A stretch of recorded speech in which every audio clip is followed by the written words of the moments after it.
Welcome everyone to the video. Welcome to the channel. And this episode, I don't even have a working title for this one. Kind of continuation on last Thursday's. Just quickly wrote. This should be a short one, I believe. Once I start reading it, then it feels like, oh man, I wrote so much. But I just kind of wanted to continue the discussion from last week and kind of expand on it into current relationships. The last episode, I talked about how you did not choose your beliefs. And I think one of the beliefs many of us inherited is what fulfillment is supposed to look like. But it gets complicated when you're no longer just imagining that life, as a high school or as a kid. You're living it already. You're already an adult and you're in it. You may have built something with another person, your wife, husband, partner, perhaps there's children, and you've already built up a history, met with memories, responsibilities, a marriage, perhaps vacations. Now you have responsibilities. Certain, once you start having kids, you start getting routines, sacrifices that you've had to make over the years, promises you've made, especially if you're in a committed type of relationship. And people who have built their own lives around your very presence, you being there. So what happens when you're standing inside all that and you still feel unsettled inside? First and foremost, it's very hard to admit that, because the moment you admit it, it can feel like you are, accusing the life around you of perhaps failing you. And it can feel like you are saying the marriage is the problem, or maybe the family's the problem. The person beside you is the reason you feel this way. But sometimes that is not the truth.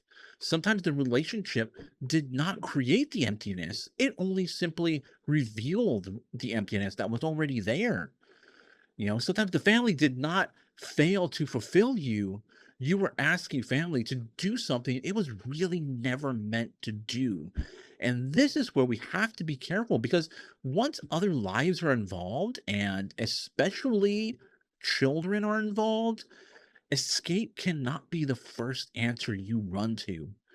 You do not get to treat people like scenery in your search for meaning. You do not get to just simply drop everything and run simply because something inside you has suddenly become uncomfortable.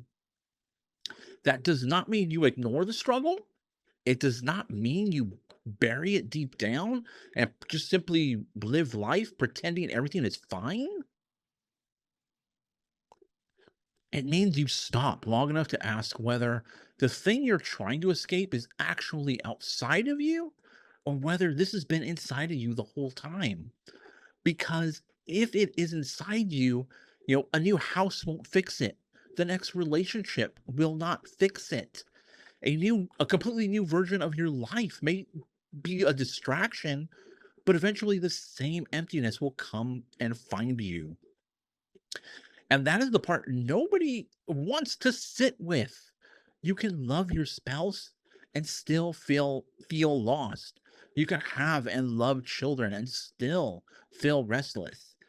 You can be grateful for the life you have and still realize there's something in you that has not been really dealt with. And that feeling does not automatically mean the people around you are the problem. It may mean you have been asking them to become your identity. You have been asking them to become your healing. You've been asking them to carry the weight of something only that you can finally face. And when you realize that, the goal is not to blame them. The goal is to become honest without becoming destructive, because your wife or husband was never meant to save you from yourself. Your husband or wife was never meant to complete the parts of you that never really understood. And your children were never meant to become the reason you avoid your own inner work. They were meant to be loved by you. And maybe that is where healing begins, not by running from the life that you built, but becoming present enough to live inside it honestly, to stop confusing escape with freedom and stop confusing a new beginning with having to become a new person. Stop making the people closest to you responsible for the struggle they did not even create. Because when you've built a life with other people, the question cannot simply be, how do I get out of it? The better question is, how do I finally show up? How do I become whole enough to love this person without needing them to rescue me? How do I become honest enough to face my struggle without turning it into their wound? That is the real work. And maybe becoming whole is not always about leaving the life you built. Sometimes it's about finally becoming the kind of person who can live inside it with love, honesty, and responsibility. So I hope this helps people out there. And I just definitely wanted to expand on last week's episode because I was left with like, okay, we are all adults now. We have these lives. Where do we go now? We've already built a life. I can't go backwards and try to fix things with myself because I have people that rely on me. I have responsibilities. I have, I have a wife. I have children that I need to take care of and guide through this life. So I hope this helps.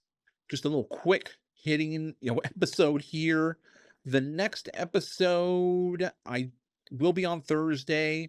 I already have a working outline on it. It's going to be about faith, and I definitely, after I've went through this script and everything, writing it out, I think I definitely want to touch on love and how we misinterpret it in a future episode. So thanks everybody for watching. Hope you enjoyed the episode. If you liked it, hit the thumbs up. Let me know what you think in the comments and subscribe to continue to see content from me. Thank you.